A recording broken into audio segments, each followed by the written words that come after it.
Merci beaucoup. Bonjour à tous et à toutes. Bonjour à ceux qui sont en visio avec nous. Merci beaucoup pour l'invitation. Je suis ravie d'être ici pour vous présenter. Alors là, on est plus au niveau du diagnostic. On n'est pas encore en termes de réponse. Là, je vais plus vous présenter justement une étude que le Cercle français de l'eau a menée en 2023-2024 et a diffusé, donc a publié l'année dernière. Rapidement, le Cercle français de l'eau, on est une association, c'est un cercle de réflexion nationale, en fait, qui regroupe les parlementaires, enfin tous les acteurs de l'eau, donc que ce soit parlementaires, les élus, les acteurs économiques et puis les organismes de recherche, pour réfléchir ensemble à comment faire évoluer nos politiques de l'eau face aux enjeux actuels.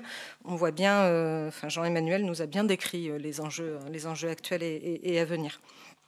Donc, on s'est posé la question justement de, il y a beaucoup d'investissements à faire. On sait que justement la transition va demander des investissements et va demander des financements.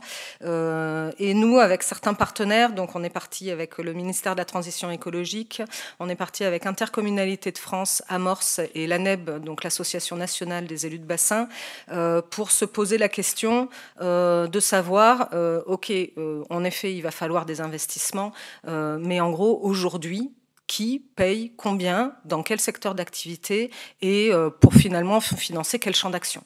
Donc on a voulu partir en fait d'une base, d'un diagnostic partagé à mettre à disposition des décideurs publics pour justement pouvoir prendre des décisions un petit peu plus éclairées. Et on a confié donc l'élaboration de cette étude à l'économiste Maria Salvetti.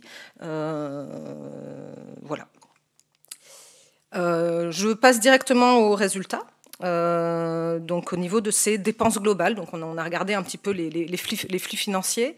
On est parti sur une période 2013-2022, donc une période de 10 ans qui couvre en fait le 10e programme des agences de l'eau et l'encours du 11e programme jusqu'à 2024. Les dépenses globales de la politique de l'eau en France métropolitaine, c'est 23,4 milliards d'euros par an. Donc pour donner à peu près une référence, c'est 0,84% du PIB. L'OCDE préconise de consacrer entre 0,5 et 1,3% de son PIB, seulement en tout cas pour les services d'eau et d'assainissement. Donc à chacun de voir où est-ce qu'on est par rapport à cette préconisation. Mais voilà, c'est 0,84% du PIB français. On va le voir après. Les agences de l'eau, c'est 2,3 milliards d'euros par an. Donc en fait, les agences de l'eau, c'est 10% des dépenses globales en France.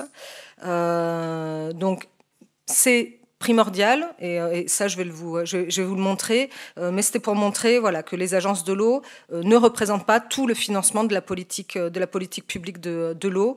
Donc c'est 2,3 milliards de recettes pour 1,8 milliard d'euros de dépenses, et là on a sorti de ces dépenses-là tout ce qui est solidarité internationale et puis littoral. Par secteur d'activité, ces dépenses, elles sont supportées par 53% des ménages. Alors, il y a en bas à gauche, il y a 9% des APAD. APAD, c'est des activités assimilées domestiques, donc activités de production assimilées domestiques.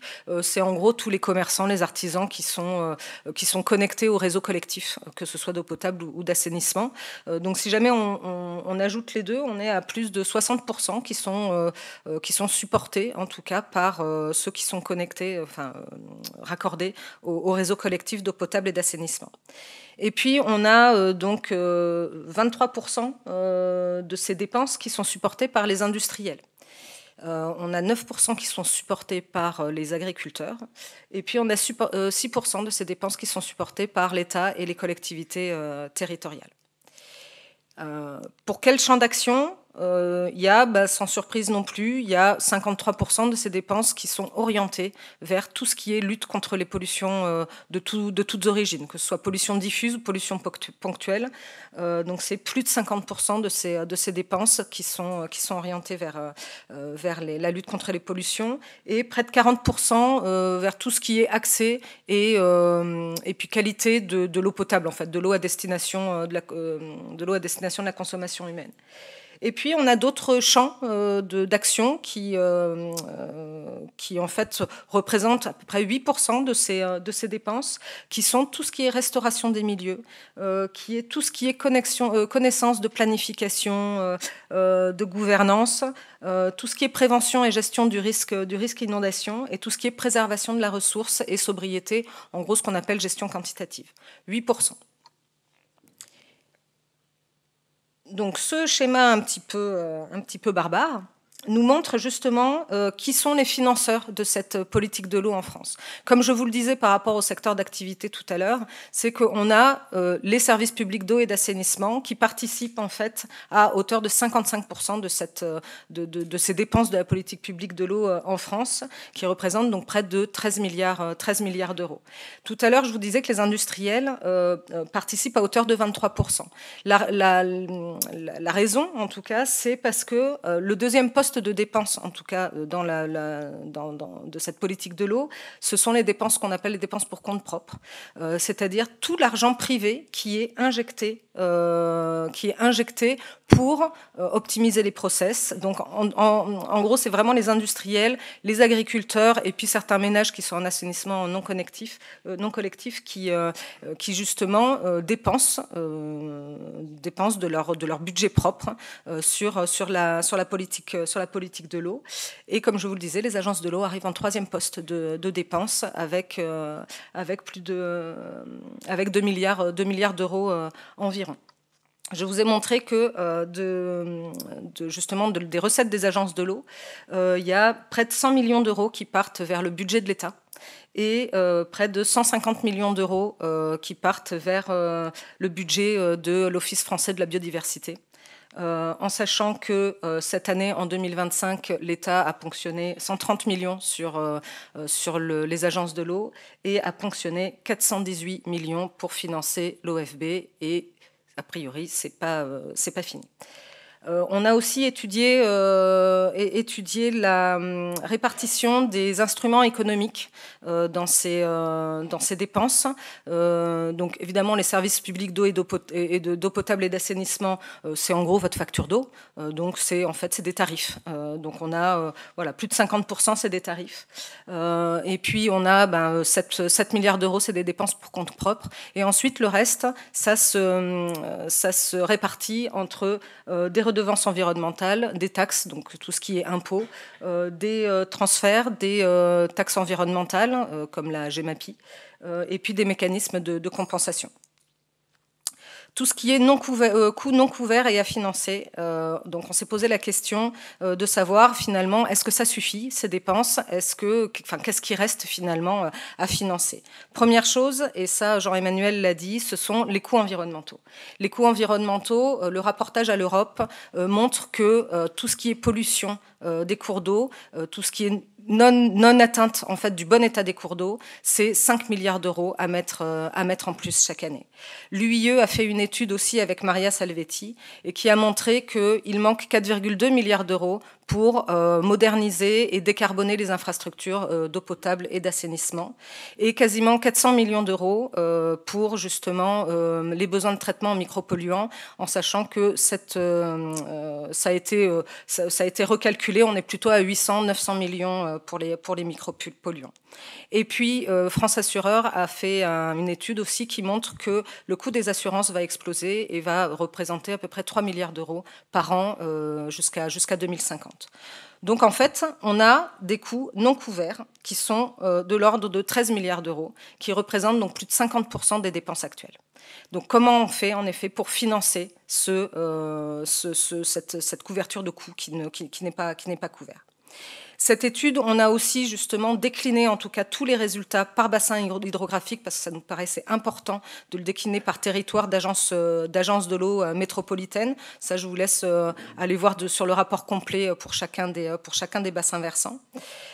Et enfin, donc, cette étude nous montre, je vous parlais des agences de l'eau, qu'elles sont quand même un levier extrêmement important, puisqu'elles ont un effet levier de 1 à 10 pour justement porter des projets de restauration, ou en tout cas tous les projets qui sont liés à l'eau en France. Elles ont aussi un rôle de solidarité territoriale qui est fort. Aujourd'hui, c'est une des seules instances, en tout cas, qui permet une solidarité territoriale amont, aval et urbain, rural. Et puis, c'est aussi des catalyseurs, puisque les agences de l'eau, elles suivent quand même le SDAGE, donc le schéma directeur d'aménagement et de gestion des eaux. Et donc, elle a des orientations, et donc elle oriente les projets vers de la bonne adaptation et non pas de la maladaptation. On montre aussi par cette étude que la gestion par bassin est bénéfique, elle marche assez bien, mais par contre, il manque une implication des collectivités territoriales, et c'est pour ça aussi que le Cercle français de l'eau s'est associé, en tout cas à la Banque des territoires, dans le partenariat Aquagir, pour justement accompagner les collectivités dans leur projet eau de bout en bout.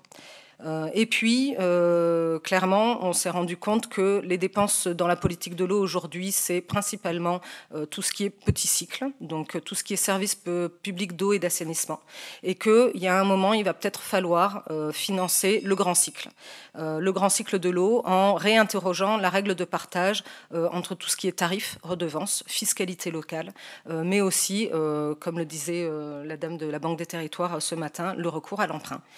Et ça, c'est quelque chose qui nous paraît assez important. Donc aujourd'hui, on lance la phase 2 de cette étude pour justement porter des propositions.